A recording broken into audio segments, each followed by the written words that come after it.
So you ask your question, and obviously he's talking about Mormons there and wanting them to have a lot of children. And then you were done, right? And you passed the mic to the next person, right? And the next person after you, Henry, and this is something I don't know if has sunk into you, and really in so many ways, but that's the person who asked the question about transgender shooters, right? The question that was right before Kirk was shot. Now, I understand, Henry, that you did have a chance to speak with the person who asked that question. It was a man before the event started. What can you tell us about that conversation when you were talking about your questions, the chance that you both had to ask one? Yeah, after we each kind of got selected, they picked about 4 or 5 of us to be at the front of the line.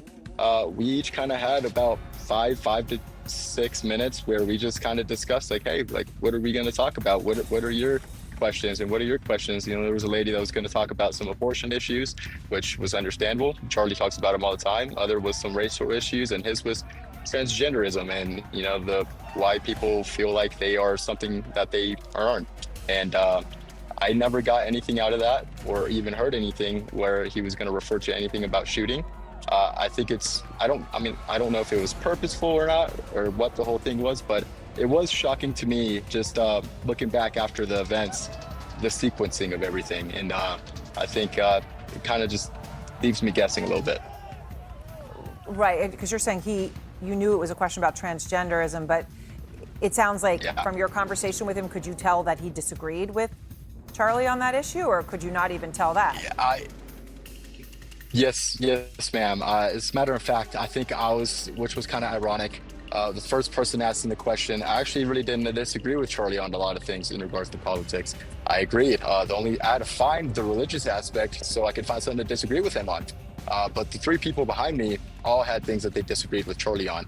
Like I said, it was either transgenderism, it was either a race aspect, or if it was, what was the other thing?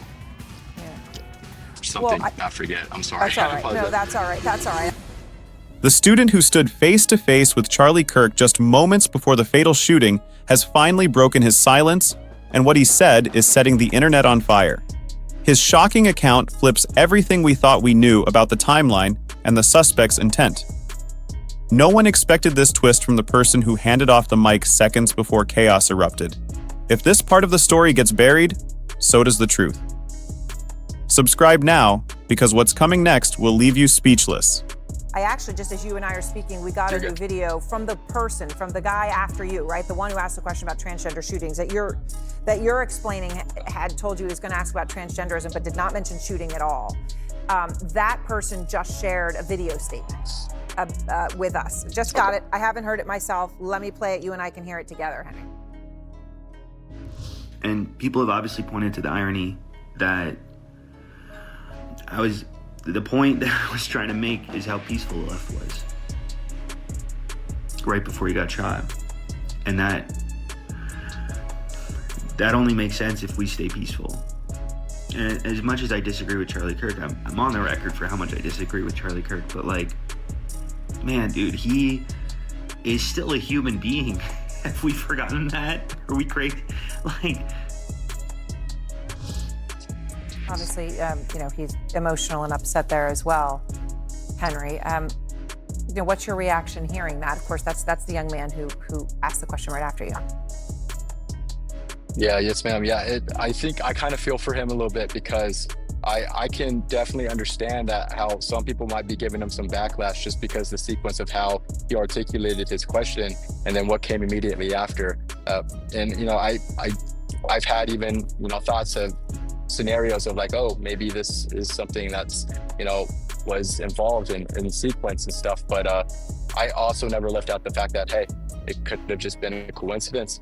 And when I was speaking with the individual prior to, I never felt like he had any hatred for Charlie, and that I can testify. He seemed like an ordinary kid who just had a difference of opinion, and we actually shared a little bit, because my family we definitely aren't all conservative. We were different. I got some that are left, I got some that are right. My dad's kind of in the middle, and so I have to live that. I have to deal with that every day, and so I understand what he's saying. We're all human, and we should love each other. The moment before everything changed. Just seconds before the gunfire rang out, student Henry Dells handed over the mic after challenging Charlie Kirk with a question about religion. What's haunting now is that the very next person standing just feet away was preparing to ask a question about transgender issues. That moment, at first seeming like coincidence, has now become the center of suspicion as the sequence became clearer. Henry later confirmed they had casually spoken beforehand, and there was no mention of violence or threats, only political disagreement. But now, some timelines appear disturbingly tight, and the shooter's alignment with those views is raising flags. Even the most seasoned investigators admit the timing feels almost too precise. Could the next question have been a trigger or a signal? What seemed like just another college debate may have been something far more calculated. But if you think this was just a freak moment, the next revelation will chill you. Chief Washington correspondent Mike Emanuel. Mike. Harris, Congressman Ilhan Omar facing some significant fallout after making these harsh comments following the assassination of Charlie Kirk. There is nothing more effed up, than to completely pretend that his words and actions have not been recorded and in existence for the last decade. These people are full of and it's important for us to call them out. Tennessee Republican Senator Marsha Blackburn took offense, reacting on X, quote, "Ilhan shows no remorse in slandering an honorable man who was brutally murdered in cold blood for the entire world to see. As many grieve the loss of a husband, father, and patriotic American, Ilhan has chosen a divisive and dangerous path for our country." Omar responded to the heat she's taking for her comments by saying that while she disagreed with Charlie Kirk vehemently about his rhetoric, that her heart breaks for his wife and children. What the trans question student said and what he didn't. The student who asked about transgenderism during the exact moment Kirk was shot later came forward to defend himself. But what he didn't say speaks louder. He insisted the timing was unfortunate, but viewers noticed he avoided explaining why he framed his question the way he did. This wasn't just a peaceful disagreement, his rhetoric matched patterns seen in online echo chambers. Some analysts point out that his phrasing mimics far-left talking points that normalize hostility. There's still no evidence of coordination, but too many elements are lining up. Strangely, the tone of his public response lacked urgency or empathy, it felt rehearsed. And eerily, he'd practiced the question earlier multiple times, according to someone present. His tone was defensive, emotional, and disconnected from the gravity of the event. But what happened after his video dropped brought an even more disturbing spotlight to someone else at the scene. The shooter's ideology wasn't random. Initial assumptions painted the shooter as just another unhinged loner, but verified posts now show a long trail of anti-conservative content going back several years. The suspect had previously followed accounts known for promoting political violence disguised as activism, according to archived screenshots. Investigators believe he viewed conservative speech as a threat that deserved consequences, language eerily similar to what was circulating during the university event. His digital footprint suggests he was radicalized over time, not overnight. That context reframes everything, especially knowing how specific his target was. Even more disturbing, he had bookmarked videos glorifying violence days before the shooting. His search history showed terms related to the event location long before the debate happened. But what's more unsettling is the contrast between his rage and the student who stood just one step before him on stage. So it's been about 2 days now since the assassination of Charlie Kirk, and some on the left are pouncing on the opportunity to smear the legacy that he left behind. Here's Democrat Congresswoman Ilhan Omar, who believes now is not the time to mourn. Charlie was someone who once said, guns save lives after a school shooting. Charlie was someone who was willing to debate and downplay the death of George Floyd. There are a lot of people who are out there talking about him just wanting to have a civil debate. Complete rewriting of his. Henry Dells breaks the timeline. Open. Henry's first-hand experience now serves as the most overlooked but crucial detail in this entire story. He revealed that the lineup of student questions was organized ahead of time, with students even chatting casually about their topics before the mic was ever turned on. Henry noticed that the student behind him was focused on identity politics, but had no intention of linking it to violence, at least not openly. Yet once the shots were fired, everything about that calm pre-conversation felt off. Could someone really switch from casual to catastrophic in such a short time?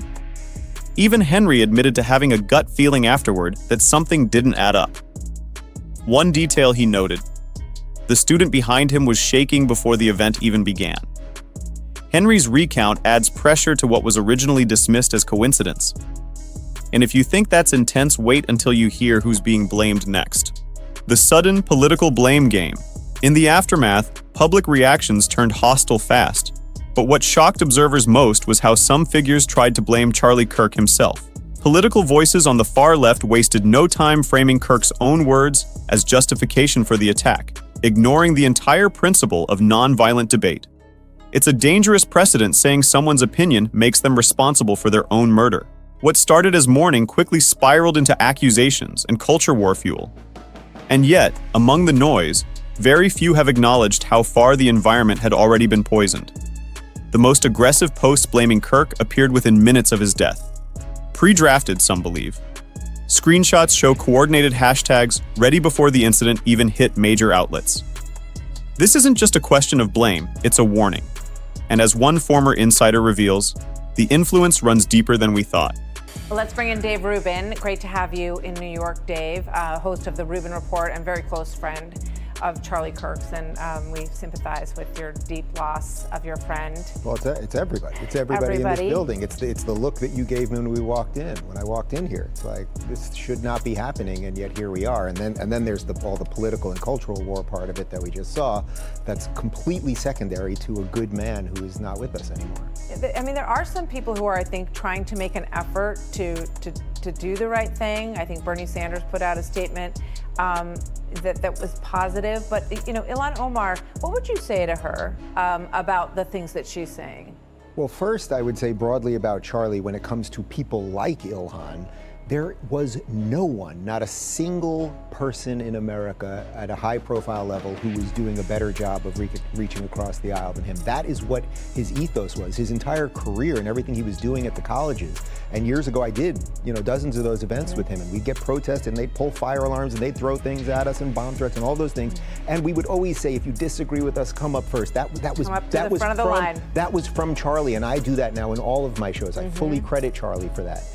I think Charlie would hear what Ilhan said right there, and I think he would say, you want to talk it out? I really think he would. Now, it's getting increasingly difficult to do that, to watch her smile and to watch the smugness about that, and the implication that that somehow if you're for guns, that there's some layer of hypocrisy of him being killed here is so profoundly absurd. But there's also this other part of this where we end up now talking about politics, and there is a wife without her husband, and there are children without their father, and there is a young conservative movement that doesn't have a leader right now. And that's, Charlie represented something that was bigger than politics, in that what he wanted was America to be for Americans, in that he didn't really care what your exact political beliefs were. He had his. They were very clear and everything else. But he and I would debate things all the time. When we met 10 years ago, I was a lefty, so we would debate abortion, we'd debate marriage equality, we would debate all of the death penalty, everything. And over the years, thanks in large part to Charlie's eloquence, we became a lot closer. And I don't know that Charlie and I had much we disagreed on, but there was no one doing it more than Charlie. So anyone right now that is attaching this to his rhetoric or anything else, as I would say, needs only a mirror. Radicalization isn't just online anymore. New details suggest that the shooter wasn't just inspired by content, he may have been surrounded by a support system that encouraged his views offline. Reports from students say he was often seen at campus events arguing aggressively, and his outlier status in a conservative family made him more vulnerable to radical circles. Psychologists warn that ideological drift within families, combined with social isolation, can rapidly build resentment and obsession. Experts say this isn't rare anymore, it's growing, especially in politically charged college spaces. Other students reported he once gave an anonymous speech at a protest comparing conservatives to fascists. A classmate claims he once joked about doing something that would make the news. The danger now is not just in what people read, but in how quickly they're taught to hate. The final truth here isn't just about one shooter or one campus, it's about what comes next if no one steps back. Thank you very much for joining me. I want to say a few words regarding the terrible murder yesterday of Charlie Kirk, someone who I strongly disagreed with on almost every issue, but who was clearly a very smart and effective communicator and organizer, and someone unafraid to get out into the world and engage the public. My condolences go out to his wife and his family.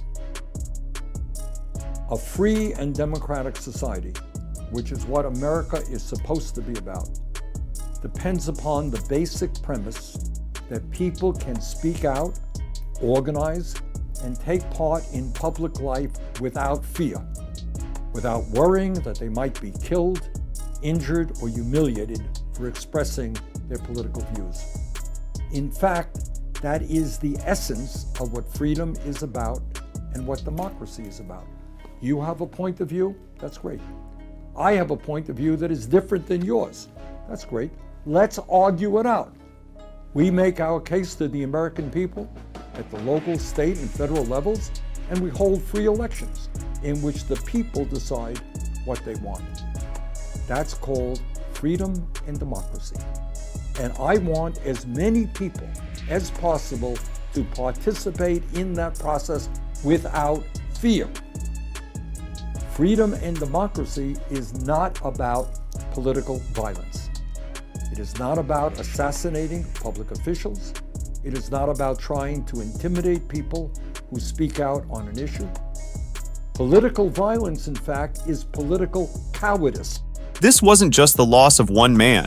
It was the silencing of a voice that believed in debate over destruction. If even peaceful disagreement leads to bullets, what future is left for open speech? The line between disagreement and danger has never been thinner than it is right now. We can't allow violence to replace conversation or fear to replace freedom. If this shook you the way it should, then speak up. Subscribe, comment, and share, because silence now is permission for it to happen again.